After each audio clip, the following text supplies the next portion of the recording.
let's have our next speaker come up. Our next speaker, let me just get my papers in order. Our next speaker has worked with a former Miss Universe pageant winner. Everyone, please welcome Chiraag. Hello, everyone. Thank you for having me here. Thank you, Jared, Nicole, and Lander Analytics for organizing this. It's been great for the last 2 days to learn from all of you. So we've talked a lot about AI, ML, LLMs over the last 2 days. I'm going to shift gears a little bit and talk about something different, A/B testing. So instead of looking at the classic A/B testing setup, we're going to focus on what happens when users are not acting alone, but they're part of teams or networks. This creates new challenges, also new opportunities for how you can design experiments. I'm Chiraag. I'm a data scientist at Airbnb. I've been with the company for 5 years now, and much of my work centers around advancing experimentation methodologies, finding ways to reduce bias, and improve the accuracy and speed of our experiments. And I'm sure everyone here is familiar with Airbnb, but just in case you're not, Airbnb is an online marketplace for homes, experiences, and services. We connect hosts who offer stays to guests who are looking for stays. We operate in 220 countries worldwide, and we're the largest marketplace for you to book homes and experiences. And I know I'm at a data science conference, so everyone here is probably bought into A/B testing to a certain extent. However, I still like to show this slide because I think it's humbling to realize how often as humans we can be wrong or biased. So I like this paper a lot, which is on experimentation. It's a public paper from Microsoft, where they tracked experiments for over 22 years at Microsoft, and they found that only 1/3 of ideas were actually positive and aligned with what they were expecting, and stat sig. Around 1/3 of ideas were flat, so they really didn't have a change in the metric they were trying to move. And 1/3 of ideas were actually negative, so they were actually had the opposite of impact of what they thought it would. So hopefully this is some guidance for you as you're thinking about like why to experiment. It's the basic idea is that like a lot of times as humans we can be wrong, and that's why A/B testing can be a powerful tool. However, as data practitioners, I think our work is actually that bottom box. So yes, you should experiment when it is feasible. It's obviously a very powerful tool, but its value depends on having the right setup. So you want to use A/B testing responsibly whenever possible, and that's where I'm going to focus most of my talk on today, is that how can you get the most power out of A/B testing and how can you use it responsibly with the right setup. And again, I'm sure everyone here is familiar with how traditional A/B testing works, but typically in an A/B test, your goal is to measure the causal impact of a change you're making to the product. Typically what you would do is you have users or visitors who come to your app or website. You'd randomize users to see either option A or option B, and later you can compare outcomes between option A and option B to see what performs better. So when users operate independently or are not part of any teams, that setup that I just showed, the traditional A/B testing setup, that works fine. So when people are not part of teams, you can simply randomize individuals into an A/B test, and that should work fine. However, what happens if users collaborate with other users? This is when traditional A/B testing can fall short, and that's when you might need to rethink your experiment design. And that's what we're going to be talking about today. So here's an example of a product we recently launched at Airbnb. It's called the Co-host Network. Basically, this product allows hosts on Airbnb to hire co-hosts to help them with hosting. Hosting can be a lot of work, and that's why we made this tool or this product possible. So you can now find, as a host, you can find co-hosts and work together to manage listings. This is what it looks like in practice. So for example, we have Neil, who's a superhost. He has this team of 5 co-hosts. So Neil and his team of co-hosts work together to manage all of Neil's listings. And Airbnb isn't alone in supporting teams. As e-commerce and the sharing economy are growing, hosting or the seller side of the marketplace, there's a lot of work to do if you're on the seller side of the marketplace. So we've kind of seen this trend emerging across the industry where, for example, Etsy, Amazon Business, Shopify, all these kinds of other platforms or marketplaces have also started collaborative tools or shared accounts, et cetera, on the seller side of the marketplaces. So this really is a trend that we're seeing across the industry of more teams forming and more people teaming up, especially on the seller side of marketplaces. So the key question is, why does traditional A/B testing fall short with teams? There are two reasons for this. So one is that with traditional A/B testing in teams, it leads to a fragmented user experience. And the second is that it can also lead to bias in experiment results. And I'll be talking about both. So let's start by talking about the fragmented user experience problem. So back to our same example here. So traditional A/B testing can lead to this fragmented user experience for co-hosts in the example of Airbnb, but for any team members. So in this example, we have our superhost Neil. Let's say he gets control in an experiment, but his co-host Ayush gets treatment in an experiment. Now you can imagine this can be quite frustrating for these two co-hosts as they're collaborating because they're supposed to manage the same listing. They're part of the same team, but now they're stuck with two different set of tools simply because of A/B tests. And we want to avoid this product experience whenever possible. So all collaborators should always get the same product experience whenever possible because you want to minimize confusion and you want them to have as smooth of a product experience as possible when they're collaborating.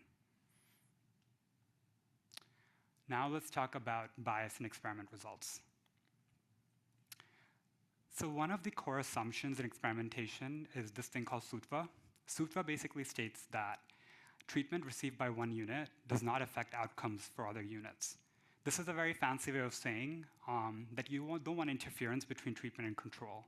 So treatment and control should be as independent as possible, and different users should not be interacting, especially between treatment and control. Now what happens with team setups, or in our case, co-hosting with Airbnb, is that can violate Sutva. So imagine the same setup.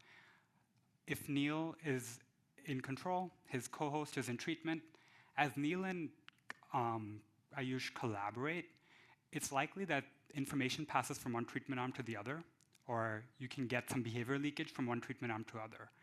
That's what I call a mixed assignment problem, and that's a Sutva violation that can lead to a spillover from treatment to control. And that's kind of the stuff that we want to avoid if you don't want to violate Sutva and have a good experiment setup. And why is this mixed assignment problem problematic for experiments? Because mixed assignments can lead to a dilution of the treatment effect. So what we're always interested in measuring in an experiment setup is what you see on the right side. So let's say there's a true treatment effect. That's what you want to measure. However, with mixed assignments, what you actually get is the right side, where you have your treatment that has a bit of control mixed in. So treatment looks a bit worse than it is. And you have a control that has a little bit of treatment mixed in. So control looks a little bit better than it actually is. So you measure this treatment effect that's actually smaller than the true treatment effect.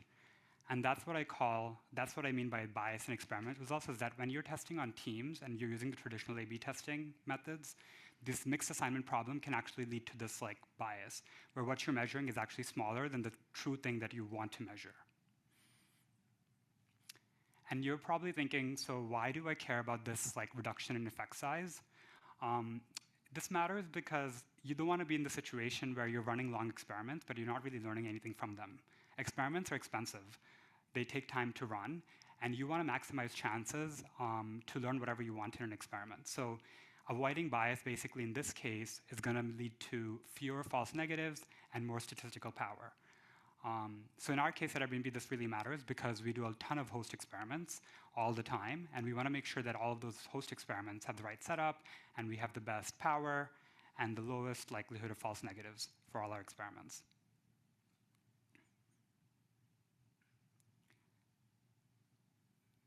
So what's the solution to this problem? I'm recommending, or our team, that you actually can randomize user networks instead of individuals. So how does this work? You want to identify people who are working with each other. Ideally, you want to treat them as a single unit in experimentation, and you can randomize clusters instead of individuals. And now we can talk about the basic components you need to have this set up. I've made this quite simple, but the 3 basic setups you need, or steps you need to set this up is, the first one is obvious. You want to track your user networks in your organization. Now, this looks different depending on the organization. I'll talk about what this looks like at Airbnb, but it's quite simple. The step 2 is working with the engineering team to make sure your randomization functionality can support networks. Most out-of-the-box third-party experimentation tools support this, but if you have something in-house, you might want to work with the engineering team to figure that out. And the last thing is, this has some statistical implications as well, so you need to adjust some stats computations. I'll walk you through all 3 of these. So step 1, like I said, if you want to do any sort of network experimentation, the first step is figuring out what that network looks like for your organization. So in our case at Airbnb, this was quite simple. Because our co-host connections on Airbnb are deterministic, so we know who's working with who, we could take those co-host connections or user connections and put them in a network graph, and we can get this nice property or nice network graph where we can figure out who's working with who. So in a simple example, let's say user A and B are working together, user B and C are working together. If you were to create a graph out of those, you can see that A, B, and C are connected. And it's important to note that even though A and C don't work together, they're still part of the same network. So that's the benefit you get of a network graph, is that you can get second, third degree connections as well, and they can be part of the same network. And if your organization, for example, has more complex graphs, like let's say social networks, then instead of, you might have to do user graphs, but you might have to do some clustering around figuring out how users are clustered, and that can be your network to experiment on. Step 2, so this is where you need to work with engineering teams, but the idea is to make sure that your experimentation platform can randomize over networks. So this is something you can work with your engineering team on. And finally, like I said, there's some statistical implications of also doing cluster randomization or cluster experimentation.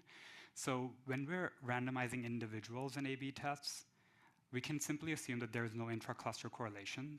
So your out-of-the-box normal statistical significance calculations will work. But when you're moving to a cluster experimentation or network experimentation, it's safe to assume that within a network there's some correlation within that cluster. So you want to account for that when you're doing statistical significance calculations. So you need to use cluster robust standard errors. So however you're calculating your p-values and statistical significance for your experiments, if you're using a network setup, ideally you want to use the correct standard errors as well. Now for the scope of this talk, I'm not going to go over each of these, but there are also some other important considerations for cluster experiments. The first one is power. So if you are going to move to a cluster experiment setup, you want to think about how that's going to change your power and what are the implications of power, and if it's going to mean a longer runtime for you, and if so, by how long. Another thing to think about is assignment imbalances. So imagine if you have a network setup, if a really large network gets randomized in an experiment, it can lead to an imbalance between your control and treatment arms. So if you do have really large networks, you might want to think about stratified sampling or applying some clustering algorithms on very large networks. Yes, so you want to think about assignment imbalances. So in case you have your networks which are really big, you want to maybe think about clustering them or having some stratified sampling as you're thinking about randomizing your clusters. And the final point there was about network stability. So if your networks are changing daily, so for example in our case with co-hosts, today I'm co-hosting with someone else, tomorrow I might not be co-hosting with the same person, or add someone to my team. So if your networks are constantly changing, you also want to take that into account as well as you're designing these cluster experiment use cases at your company. Yeah, thank you. That's all I had.